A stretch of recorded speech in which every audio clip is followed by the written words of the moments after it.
আজকের আমার টক ঝাল মিষ্টি আচার।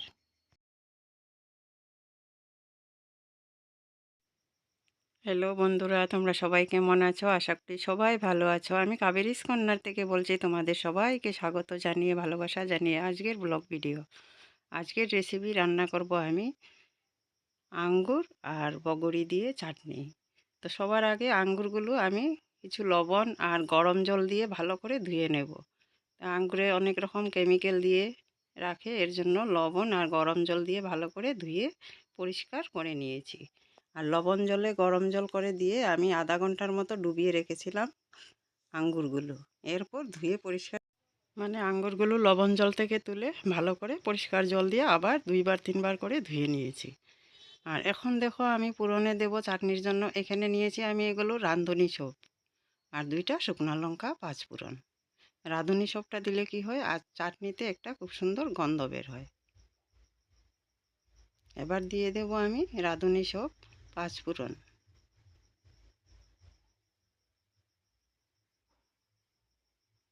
এখন দিয়ে দেব আমি ধুয়ে রাখা আঙ্গুর ফলগুলো। কিছুটা আস্তে আস্তে রয়ে গেছে, কিছুটা আমি কেটে দিয়েছি। আঙ্গুরগুলো এমনিতেই নরম হয়ে যাবে সেদ্ধ হয়ে আসলে। এইভাবে আমি নাড়াচাড়া দিতে থাকবো, না তো নিচে পুড়া লেগে যাবে। কিছুক্ষণ নাড়াচাড়া দিয়ে দিয়ে দেব আমি আন্দাজ মতো লবণ। এরপর আবার নাড়াচাড়া দেব, না তো নিচে পোড়া লেগে যেতে পারে। আর দিয়ে দেব সামান্য একটু জল, খুব বেশি জল দেব না।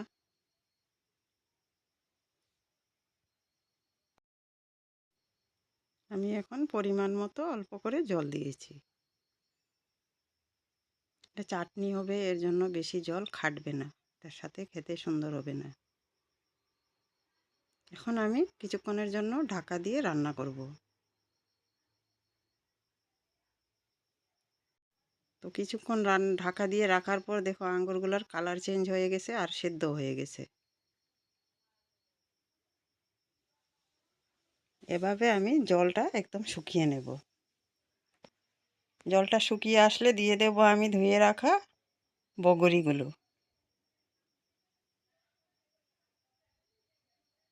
বগরিগুলো দিয়ে আমি আর ঢাকা দিয়ে রাখবো না, এমনিতেই সেদ্ধ হয়ে যাবে।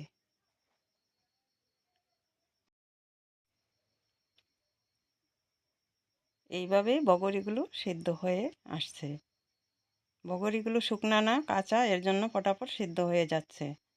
আর এরপর আমি মিষ্টির জন্য দিয়ে দেব, আঙ্গুরগুলো এমনিতেই মিষ্টি আর বগরির জন্য টক হয়ে গেছে।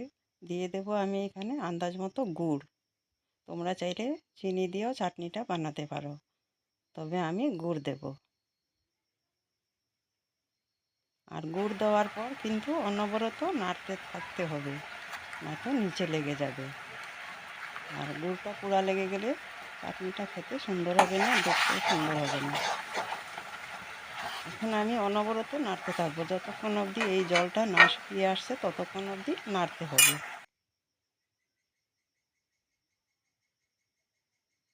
বড়ইগুলো এইভাবে আমি হাতা দিয়ে চাপা দিয়ে দিয়ে ভেঙে দিচ্ছি, তাহলে চাটনিটা খেতে সুন্দর হবে। আর এই জলটা পুরোপুরি শুকিয়ে যাবে। একদম শুকিয়ে নিলে কি হবে, চাটনিটা 15 দিন অবধি রেখে খাওয়া যাবে। এইভাবে ঠান্ডা হওয়ার পর বয়মে ঢুকিয়ে রাখলে 15 দিন অবধি তোমরা রেখে খেতে পারবে। আর চিনি দিয়া চাটনিটা বানাইলে কি হয়, নিচে পোড়া লেগে যাওয়ার ভয় থাকে না। গুড় দিলে তাড়াতাড়ি পোড়া লেগে যায়, তাই অনবরত নাড়তে থাকতে হয়।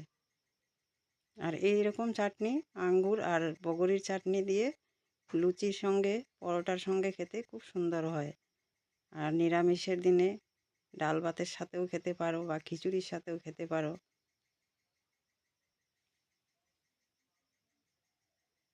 চাটনিটা খেতে খুব সুন্দর হয়েছিল, আর রাঁধুনি সব দিছি, এর জন্য গন্ধটাও, স্মেলটাও খুব সুন্দর হয়েছিল।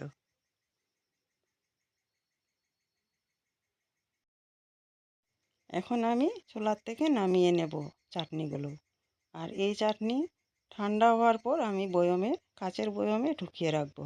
আর বন্ধুরা, এইভাবে বগরি আর আঙ্গুরের চাটনি বানিয়ে তোমরা 1 মাস অবধি রেখে খেতে পারবে। তবে কিন্তু মাঝে মাঝে রোদ্রে দিতে হবে।